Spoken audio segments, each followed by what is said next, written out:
excuse for his creation. So Job, oldest book in the Bible, older or as old or as Genesis, if not older, it's speculated. 26 chapters talks about the earth free floating in space. And Isaiah talks about the earth being round. How would you have a concept of something like that when you're sitting on your back in a field and you're looking up, when all other world cultures at the time thought the world was being supported on an animal's back? I mean, every other world culture.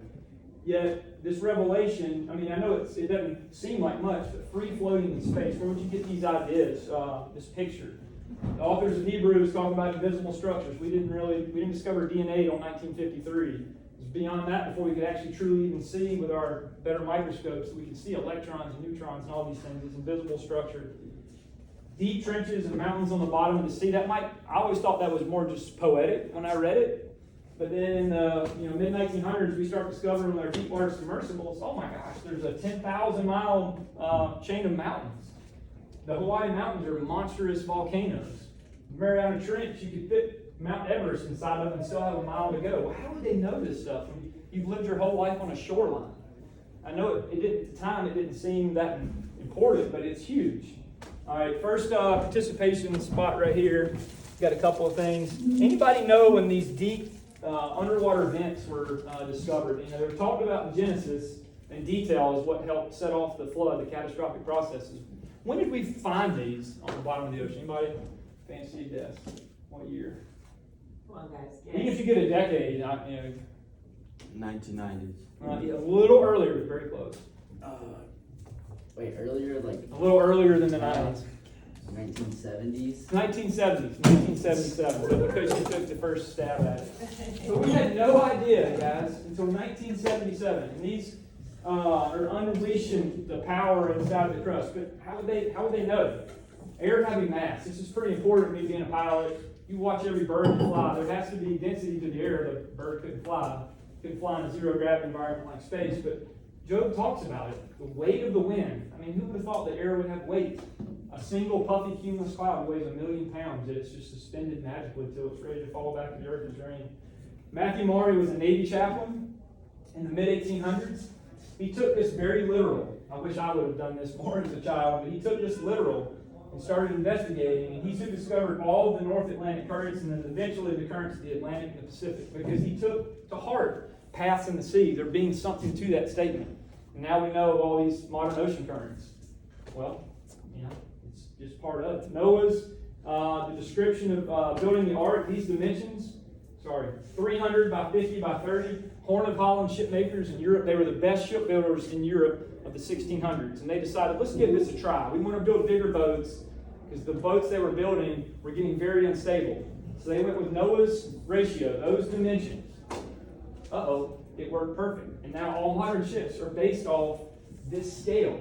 They just keep expanding it, but that ratio, perfectly balanced. Well, they were unskilled laborers. That's what we always hear, but they had this divine inspiration. The seasons, if it'll get there, where do we get this idea of a 7-day creation week? Why do all cultures around the world stick to the 7-day week?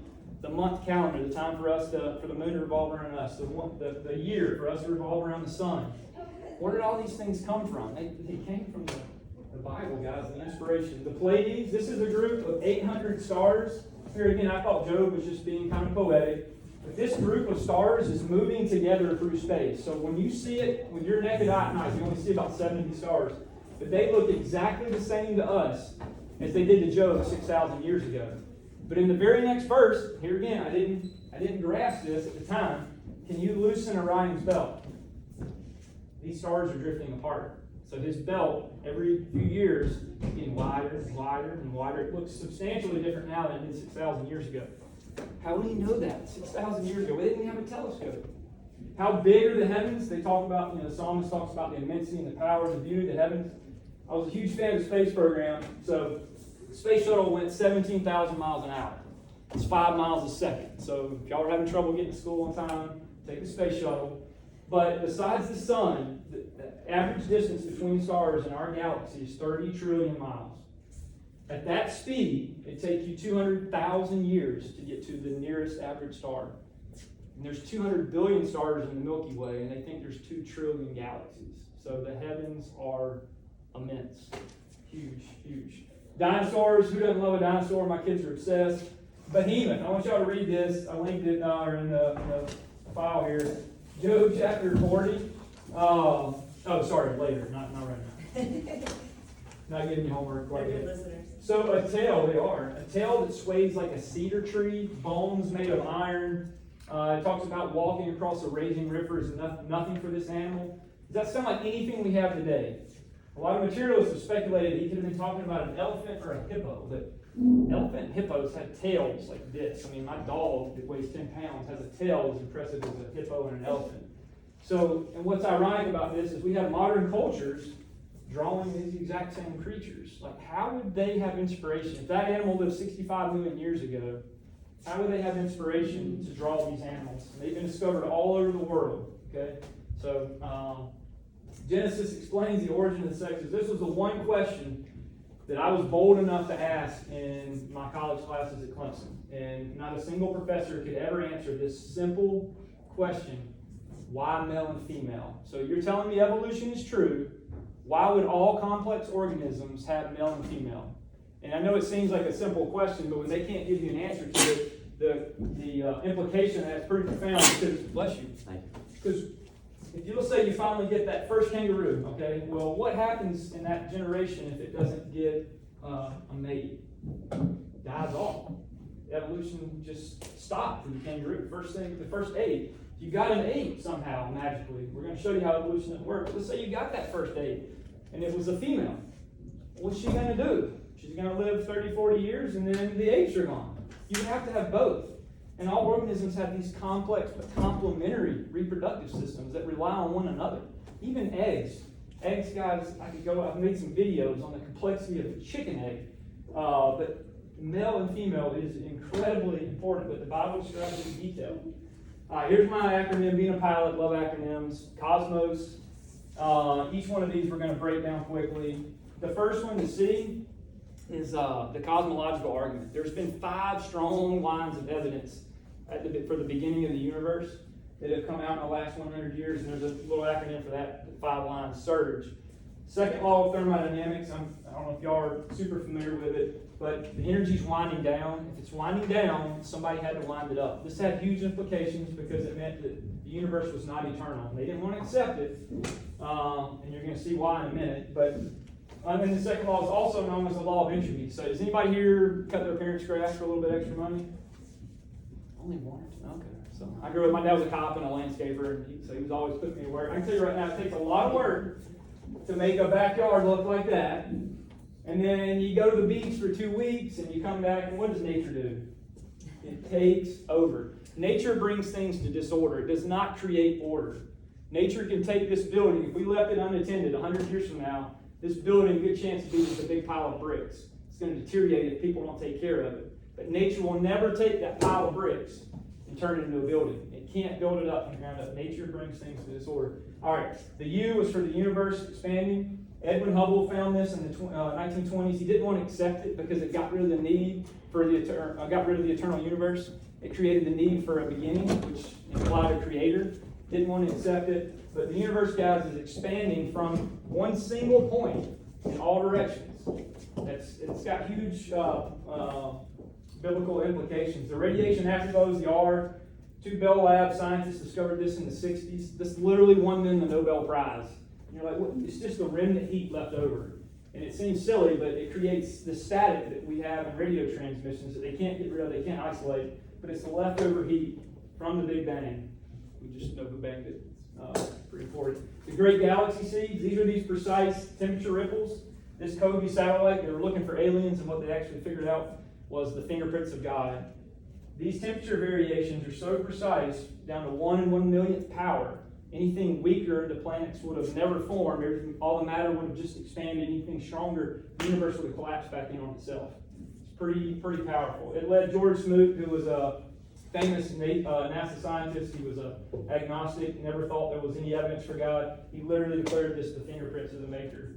And then finally, Einstein's theory of general relativity, the last line of this little SURGE acronym. So he discovered this in 1907, but he sat on it for 8 years.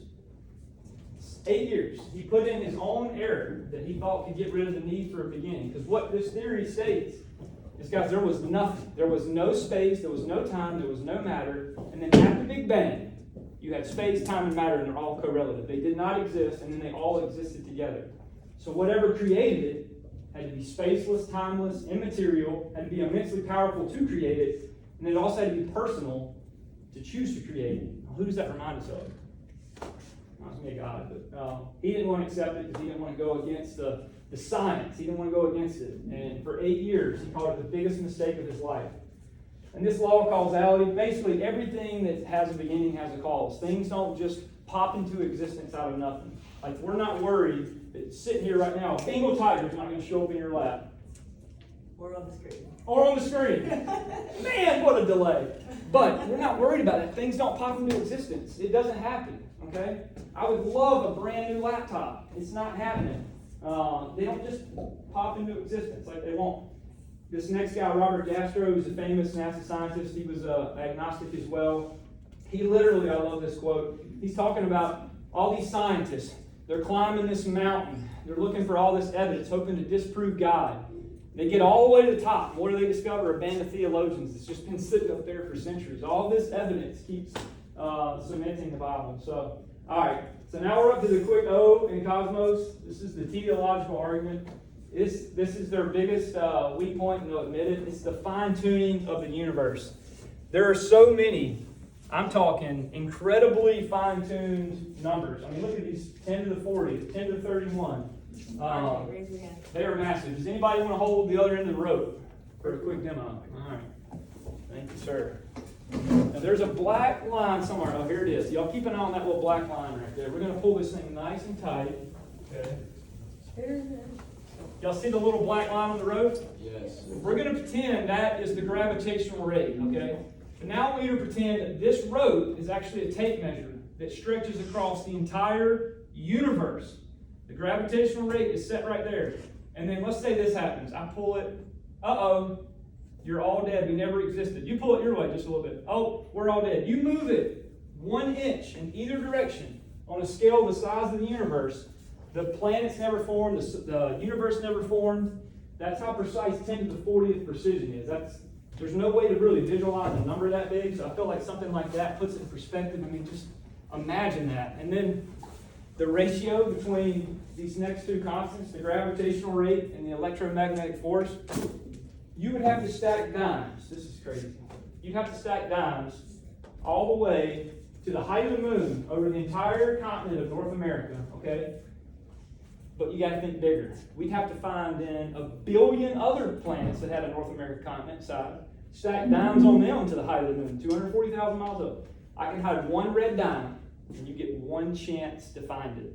That's 10 to the 37th precision for that number.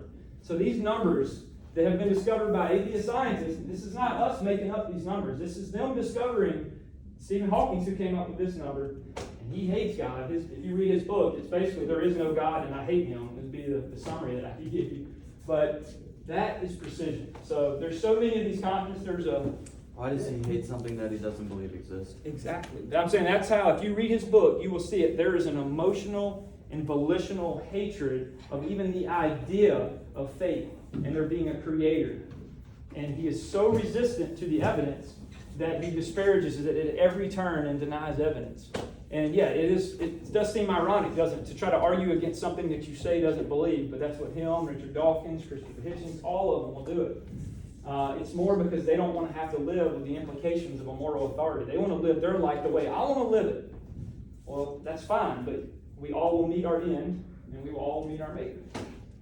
God gives us free will. He can't send you to heaven against your will. That would be violating free will. He will not send you to heaven against your will. I like to look at it like this. Some of the girls in here, you might have had a guy at some point in your life that was pursuing you, and you were like, no, I just want to be friends, right? If that guy says, no, I'm going to make you love me, is that love? No, you would run. You would tell an adult, like, no, this is not safe. It's the same thing with God. He can't force you to love him. It would violate your free will. Yes?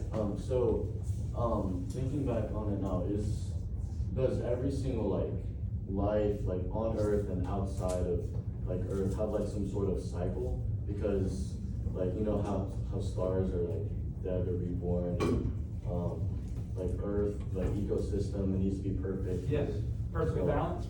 Well, here's one cool thing about stars. We've never seen one die, we've never seen one form. We speculate how we think they form.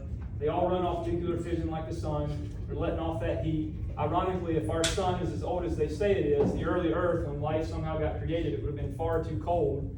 So that's part of it. Ecosystems, like you said, they're perfectly balanced. Take a coral reef. You removed a handful of organisms, the whole reef can die. It shows the immense complexity, but it also shows that there's a force out there outside of us that is sustaining it. I like to think of I was going to talk about it later, but a sustainer, everything is goal directed. So like this little acorn has all the genetic information to make the mighty oak tree. Well, how does it know? One, it needs a squirrel or a chipmunk or something to bury it, and then it knows the perfect temperature and moisture when it's ready to launch its time up to the surface. But it fights gravity to do that, which seems counterintuitive. Why would it want to grow up? It can't see the light, but it grows up and it becomes a monstrous oak tree that will produce billions of these. But it depends on other organisms to work. It just shows you the complexity of the system. It's a good question. I hope I kind of answered it. So I don't know if any of y'all seen the movie Dumb and Dumber. I'm going to tell you a quick little story here in a second because it kind of puts in perspective their problem. You know, we live in this perfectly balanced zone, the Goldilocks zone on a privileged planet. Well, there's a scene in Dumb and Dumber where he's got a lot of feelings for this girl, but he's very nervous. So he looks her straight in the eye and he's like, so what are the chances that a girl like me and a guy like you get together? She's like, it's not good. And he's like, oh, like not good, like 1 out of 100? No, more like 1 out of 1,000,000. But he gets so excited that you're telling me there's a chance. Well, so they're telling me there's a chance that 122, it'll be right here in just a second, of these different scientific constants that are all super fine-tuned, 10 to the 40, 10 to the 37, these monster numbers, that they all are going to line up to allow the universe and our planet to be created. I mean, you talk about playing the lottery? Holy moly. Over and over. Gravity, you're talking about, what constants are you talking about? So, I got a couple of slides. So, gravitational rate, electromagnetic forces, strong, weak nuclear forces. We talked about the mass density briefly. There are things like water, the complexity of water, the surface tension of it, the viscosity of it. I know these are weird words. The fact that it's only one of two substances on the Earth that when it freezes in its solid state, it's lighter. That may not seem important, but it's really important to all the animal life in the world that lives in water, because if it froze from the bottom up, everything would be dead.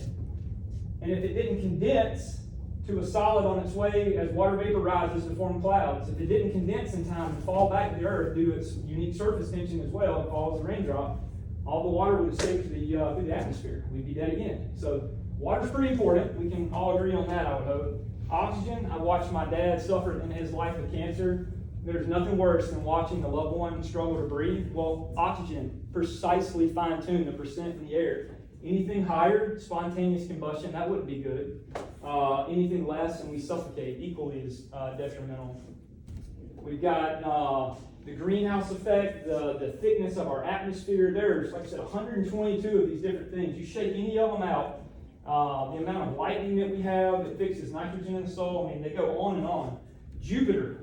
I love vacuuming. I'll put my AirPods in and I just start vacuuming. Well, Jupiter is our cosmic vacuum cleaner. For our solar system, the gravity of Jupiter is so strong, it sucks in all the space dust, the comets and asteroids that would hit us.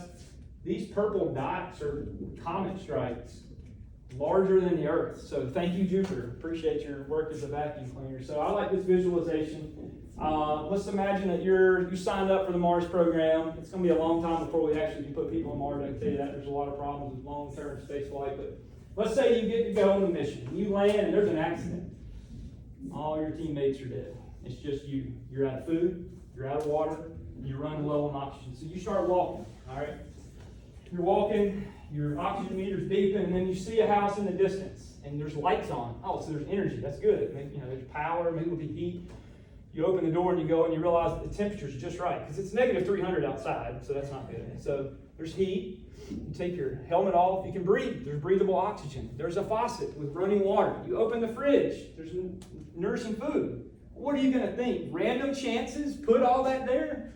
Or an intelligent being put that there for you to live in? I I think one sounds a lot more reasonable than the other. So, all right, the S, specified complexity. This just talks about, even down to the smallest single cell amoeba, how much information there is. So a one-celled amoeba, guys, has 100 million pages worth of DNA in a precise order. Not just 100 million pages in any order. No. A very precise order. I'm sure if I'd made a couple of intentional spelling mistakes on here, you would immediately notice them.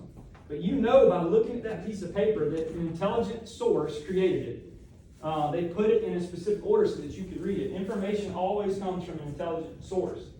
So to put this in perspective, I got this little bike lock.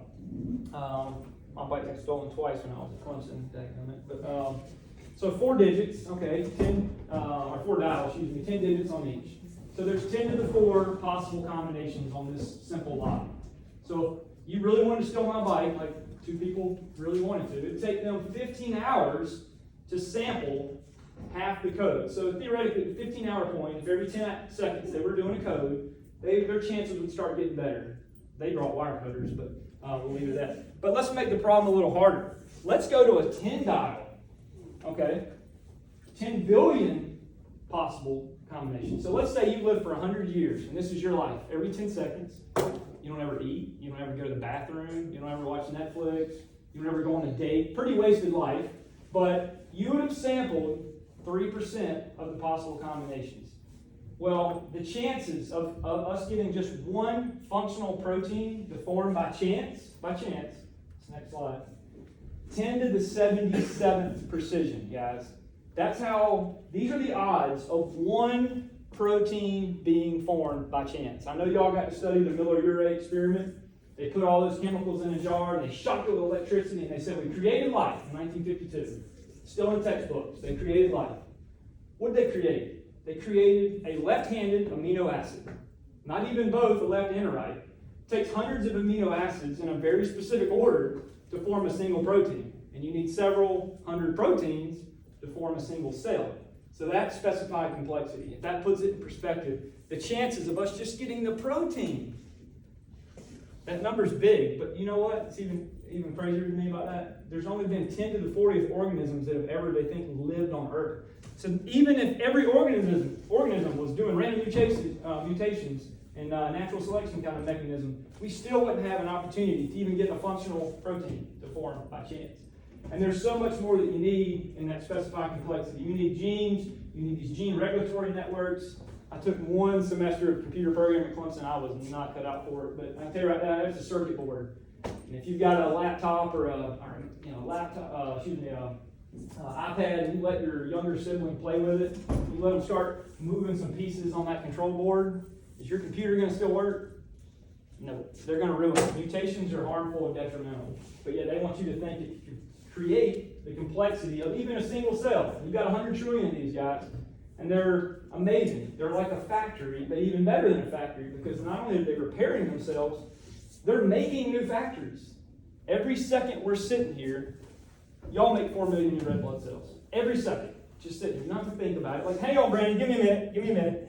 No, like, you're just doing it. These processes that are in your body, that the law of biogenesis, that life comes from non-life. Darwin didn't know about this. He had no idea. He thought a cell was just filled with jelly. They didn't know what all was in the cell and how it replicated. So, have they created life? No. They created a left-handed amino acid, and they're left with a lot of questions. The problem for them is actually getting worse as each year goes on, not better. So when you look at these unique eyes, the fine-tuning even at the biological level, I think even puts the fine-tuning of the universe in place. You just see the complexity of life. And just use your basic understanding of things that you see. A program always is going to need a programmer. A book or a handout always needs an author. Information always comes from an intelligent source. It's just reasonable inflection. Huge fan of the space program. For 10 years, they worked on this. John F. Kennedy gave them a mission. We're going to put a man on the moon, right? We're going to beat the Soviet Union.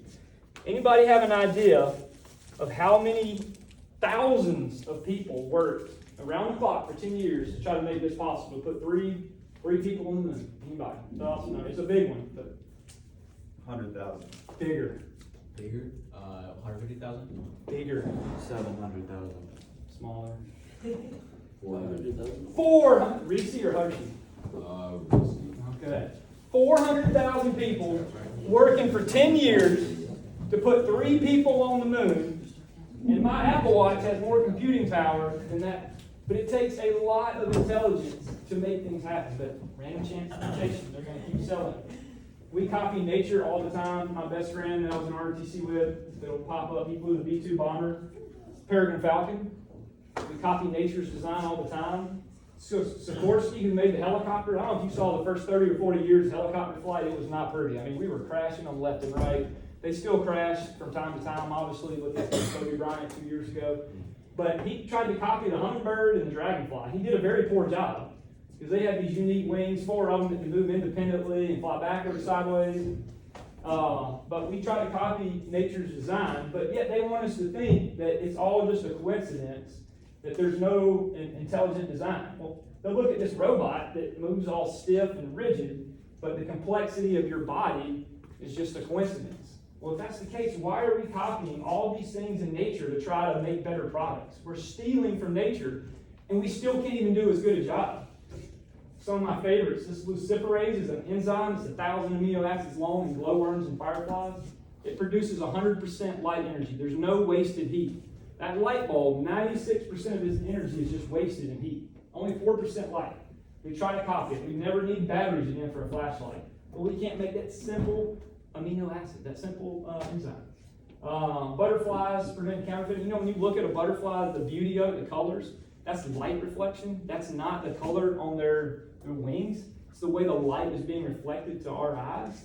So, I mean, there's so many systems. Heck, we're studying earthworms to try to make better tunnels. I don't know about y'all, I mean, I've cut a lot of earthworms' heads off in my life as a kid, and they can grow back. They grow their heads back. How would you evolve regeneration? Like, I'm still working on it, and I'm like, oh my gosh. So all these things that they have no explanation for. The bombardier beetle is probably my favorite, though, the little chemical process. It's got a twin turret on its backside. It can spin 270 degrees to shoot its prey. It mixes chemicals together and makes a natural napalm. They hear the bang when they studied it. When they slowed it down, it's 1,000 sequential bangs. And it's so that it doesn't blow itself across the room. Well, how do you evolve that? The first time you're willing to set off that explosion on your backside, it's not going to go good. And I've already got kind of a flat booty, but that's going to make my problem a lot worse.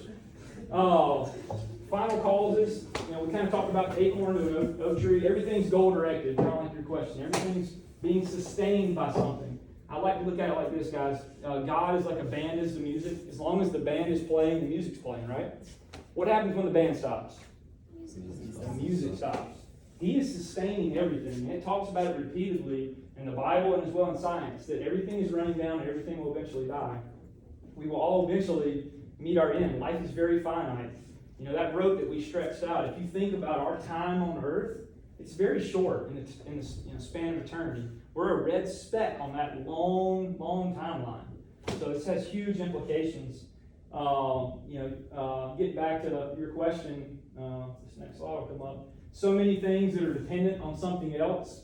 Pine cones that open up only by heat, by fire, they're dependent on that. The reproductive systems, balanced ecosystems like you talked about, symbiotic relationships, creatures that need each other to exist. There's a river mussel that tricks itself, and it squeezes part of its body out and it makes it look like a minnow so that a bass will swim down and try to eat it. And it precisely times this. And right when the bass opens its mouth, it shoots a big cloud of dust, it thinks. That's what the bass thinks. Well, what did it shoot? It shot its eggs. Its eggs go inside the bass, attach to their gills, and suck the blood from the bass for 6 weeks until they're ready to hatch. How do you evolve that? I mean, and the timing required of when it shoots it into the gills of the bass, pretty amazing. So, real quick, the story of you, at the moment of conception, all the genetic material that makes you you was there. You got half from your mom, half from your dad. 46 chapters, the book of your life. From that moment until now, y'all, there's been no new genetic material added. It's just replicated. You need time, air, food, and water. That's it. 4 things. Those are the same 4 things that separate a 2-year-old from adulthood. We don't harm the 2-year-old. Why do we harm the baby in the womb? And from that moment of conception, scientists have no idea how this happens. Brain cells start replicating at 100,000 per second. You start developing nerve cells, kidney cells, lung cells. All these things building up. It's it's goal directed. It's a construction project of immense complexity. So their biggest objection, I'm sure y'all heard it, is that they're always about time. Given enough time, slow, gradual changes could explain all of the diversity we see, right? That's what they always say, just little small changes added up over time. Well, a few years ago, it wasn't in a Huey, it was in a little airplane I borrowed, but we threw out red, white, and blue confetti at a 4th of July celebration. We were trying to make an American flag. It didn't go very well. But using their argument, let's just give it more time. So, okay, I'll go higher. I'll give the confetti more time to fall and make that American flag. Y'all think my problem got worse or got better? It got a lot worse, and we had some very, very angry neighbors. But their process, it defies logic and science. All right, the M in that cosmos is the moral argument. Everybody knows what right and wrong is. I know sometimes we make bad choices, but we can all objectively say that this is wrong. We can all objectively say that there's a big difference between Adolf Hitler and Mother Teresa, the things that he did. We can objectively say that that's wrong. Richard Dawkins, who is a very famous atheist biologist that's influenced a lot of textbooks that you may end up stuck with in college, he is a devout evolutionist. He thinks that love is just a chemical. I'd love to hear him say that to his wife. I feel the chemical reaction today, but that's not. He doesn't think you have free will. He's on record in numerous debates saying that if you think you have free will, you're just deluding yourself. That you don't have consciousness. Well, we can all know from the decisions that we make, you have a consciousness, and there's something that separates us from all animal life, right? I mean, you can look at one thing, we're in here and they're out there, but just the way that we love art, music, literature, all these things that we're capable of. So yeah, there is a definite moral law, and if there's a moral law, there's a moral lawgiver. And then real quick, objectivity. Basically, they have to violate all the laws of physics to get the universe started and created and sustained. They have to violate the laws. They have to violate the laws of mathematics for these improbable numbers to all add up. They have to violate the most fundamental law of biology, biogenesis, that all life comes from life. They violate that law. They think that Miller-Urey, inorganic matter, we got a cell, and then from that, somehow we got everything else. And they have to violate all the laws of reproduction, these complex complementary systems. So it's a theory that they just make up new theories. Every time you attack it with evidence, they just make up a new theory. Never evidence. And then finally, the S is one solitary life. If you think about Jesus, guys, he was born in a manger, in a stable with a bunch of animals on a dirty floor. He's from an obscure village. For 30 years, he worked as a carpenter, and then for 3 years, he was an itinerant preacher. He never traveled more than 200 miles from where he was born. He never wrote a book. He never held office. He never did any of the things that culture would typically say make you influential and powerful. But I feel like I'm well doing my mark to say that in the last 20 centuries, out of all the armies that have ever marched, out of all the navies that have ever sailed, that one solitary life is more influential than them all. Why is that? Unless the resurrection is true. There's some serious power in that. And, the Watergate scandal told us anything. Those 12 disciples that literally went to their grave via horrific deaths that never changed their story. Guys, people they don't lie, they won't die for what they know is a lie. They won't do it. You can be tricked into thinking like the terrorists that flew into 9/11. They believe in their little calls for Allah. That's fine. That's where they were believing in a misconception. But these eyewitness, the disciples, they would have known if it was true or not. They saw him in his resurrected form. You wouldn't knowingly hold a lie till your death. When you lived a great life prior to that, you wouldn't throw all that away and face these kind of deaths. And we have all of these great lines of evidence. I realized last class that I ran short on time, so I'm going to go through that one quickly. Y'all learned about Haeckel's embryo, right? It lived in textbooks for a long time. One of the biggest frauds, and there's numerous of them. Age. This is the thing that they need the most. All their theories rely on age. They need a lot of time. Well, Mount St. Helens erupted in May 1980, threw down a lot of volcanic ash. 2 years later, it erupted again, a little bit smaller the second time. But the mud flow that generated carved this canyon, Engineers Canyon. This little bitty creek did not carve that canyon. That happened in 9 hours. So it makes us rethink how the Grand Canyon was formed, because we have some very good photographs, even from the early 1800s, the old black and white. But rocks, I'm talking just this big, a few hundred pounds, that still haven't moved through some epic flood events.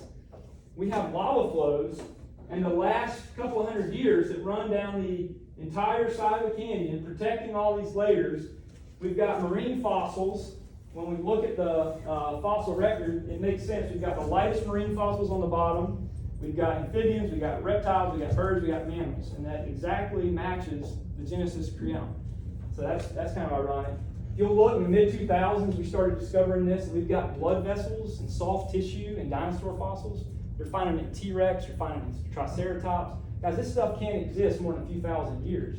And it sure couldn't have carbon-14 in it even after a few thousand years, but it does. How are they finding these things? We've got baleen that's been discovered in whales. At the top of the Andes Mountains, 20,000 feet up, we've got whales that still have baleen protein in their mouth. One, how did they get to 20,000 feet up?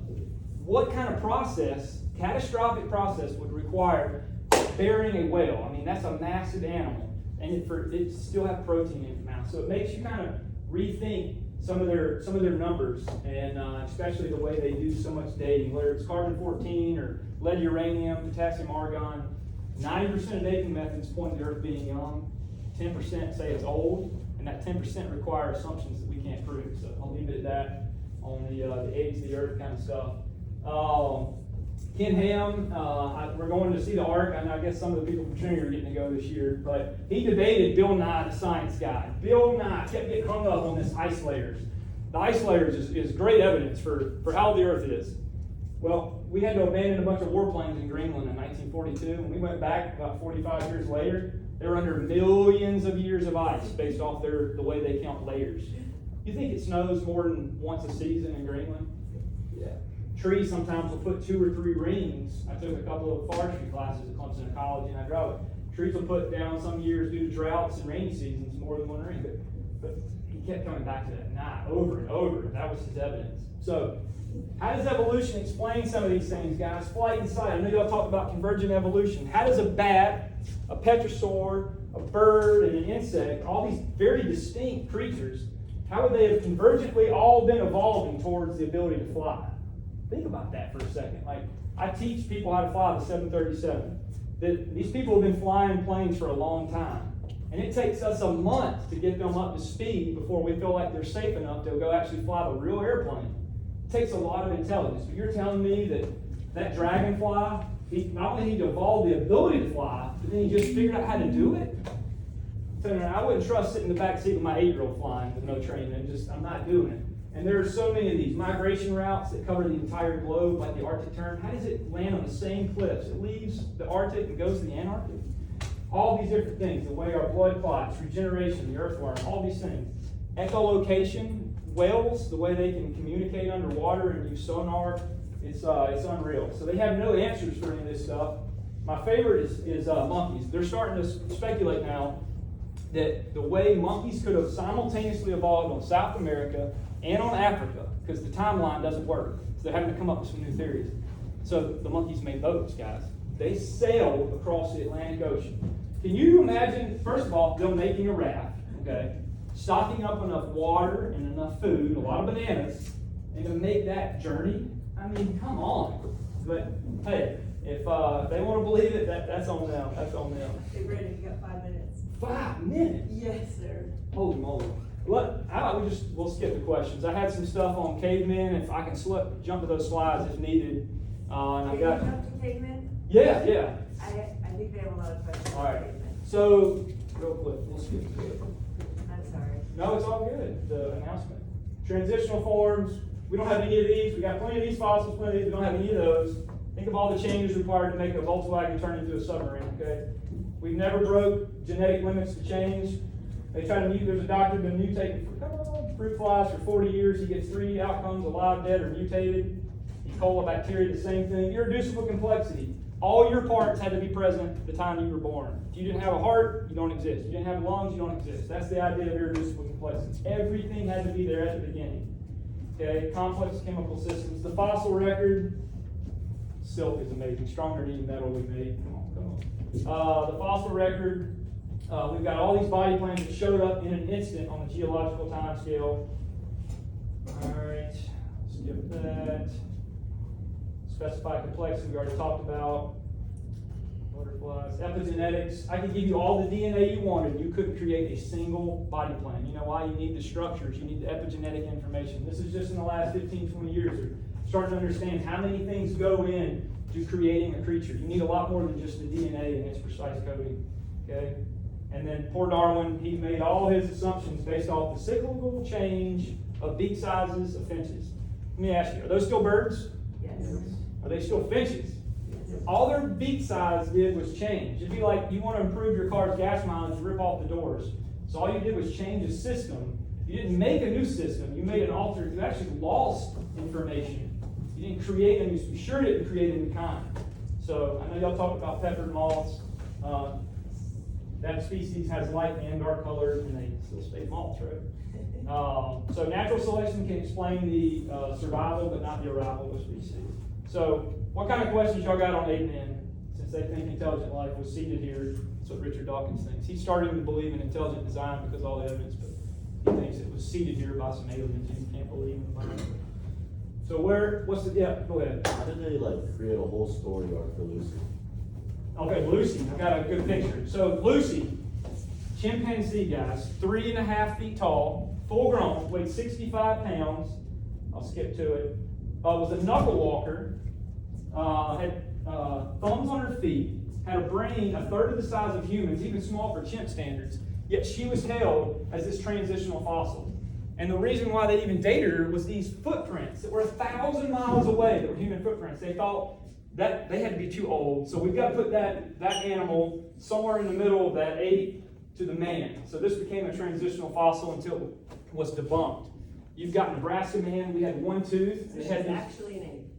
Actually an ape. And her scientific name, like they're admitting now. But this was in textbooks. Ida, probably one of my favorites. She was a lemur, and she was held as the famous missing link, the eighth wonder of the world. Nebraska man, we found a single tooth, and it turned out to be a pig. Yet all these things lived in textbooks, and some of them still do. We don't. Stephen Jay Gould, who was a devout atheist, I mean, he is hardcore atheist, paleontologist. He will tell you the lack of transitional forms is paleontology's biggest trade secret. They don't want that to get out to the public. That we don't have a single transitional form. What other questions? Homo erectus, human or ape? Fully human. Homo erectus made tools, made fire, made boats, had a skull the same size, forehead same shape from the peripheral side, from the profile view, eye sockets the same. They come up with these timelines based off some of the dating methods that we talked about. The carbon-14. They want to say that Homo erectus is 250,000 years old. Why does he still have all this abundant carbon-14 in him? You know, with a half-life of 5,700 years. So fully human. What else? So what is the difference between like a Neanderthal and a modern human? Like how do Real quick, she asked about Neanderthals and modern humans. So Neanderthals actually had, their brain was 100 cc's larger than ours when they started studying their skulls. They had an olfactory nerve as large as ours, because they used to say they just kind of grunted at each other. Well, no, they had an olfactory nerve just as big as ours, where primates have literally thread. That's why they can't speak. We're unique in the fact that we can speak to one another. We've got clothing we've discovered in their caves that has turquoise and rubies in it. I mean, you ever seen the apes that decorate their clothing? They made musical instruments, guys. They took bones and made flutes. You ever seen a monkey play a flute? Fully human. Great question. All right, let's give them a round of applause.